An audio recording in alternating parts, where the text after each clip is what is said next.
Oftentimes we find ourselves using defense mechanisms, right? Defense mechanisms to separate ourselves from unpleasant events, unpleasant actions, and unpleasant thoughts. And these defense mechanisms are actually strategies that help us to distance ourselves between unwanted feelings, guilt, and shame. And on today's video, Lisa and I are going to explore two different defense mechanisms. The first one will be denial, and the second one, projection. Here we go.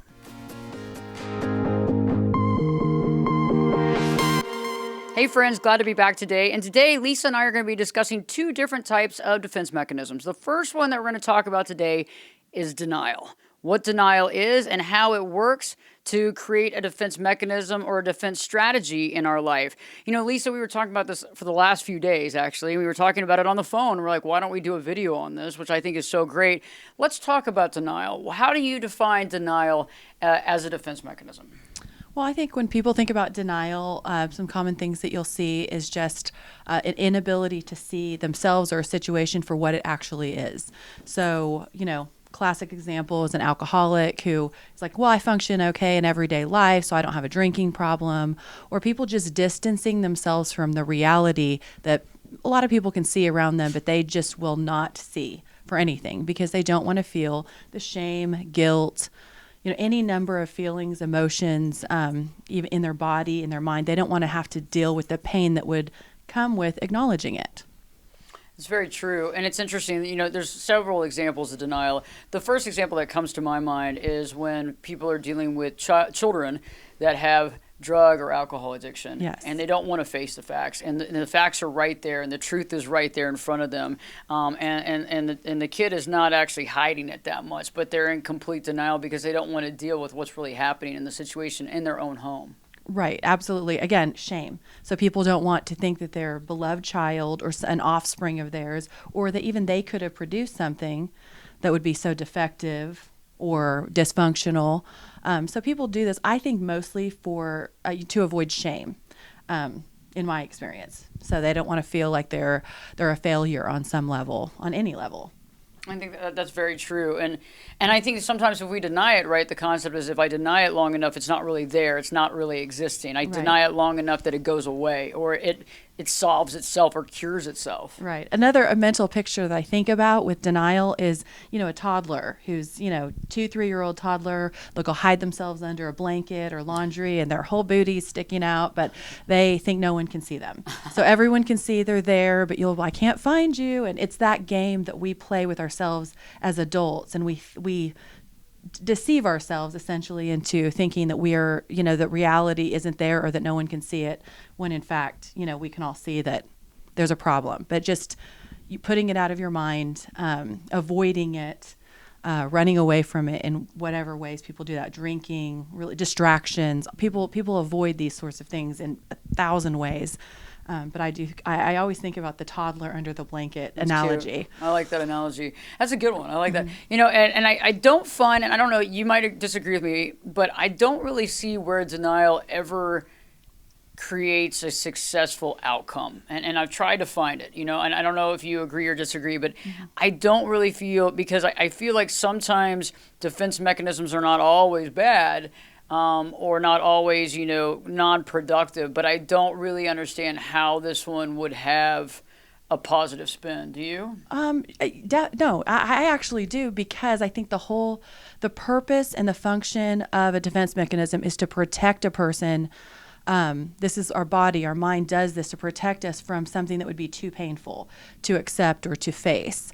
So I think at times when it would overwhelm a person, when their life is already super overwhelming, or when they don't have the internal resources to face a problem or an issue, they get into this. The problem, I think, with any defense mechanism is when as you grow and change, you outlive, the functionality of a defense mechanism, and then it starts to turn on you. Right. So sometimes there's a purpose for your brain to have a break and not accept too much harsh reality. So it might serve a purpose to not push you over the edge, so if you can, the denial, right. We get into that because we don't want to be pushed over the edge. Yeah. But if we avoid things for too long, then obviously it compounds. It's like a wave chasing you, or a snowball effect. And then, next thing you know, you're in an avalanche. So I do think that all defense mechanisms can have a purpose and a function depending on the person. But yes, I think this is one that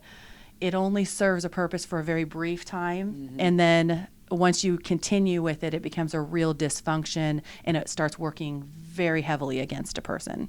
And I see what you're saying. I think that, for very short periods of time, but after that, the problem is that this has a really tragic usually, and I don't mean tragic, but it seems like we keep kicking the can down the road. The situation is going to get worse. If the marriage is in a situation, or there's situations at work, we keep kicking the can down the road, and eventually we have this much bigger issue that we have to deal with. But I mean, we've all been in denial. We've all used denial, right? So there's no judgment here. But again, thinking about that, is there denial in your life? Are you denying something that you might need to be looking at maybe more clearly? I think all of us go through that.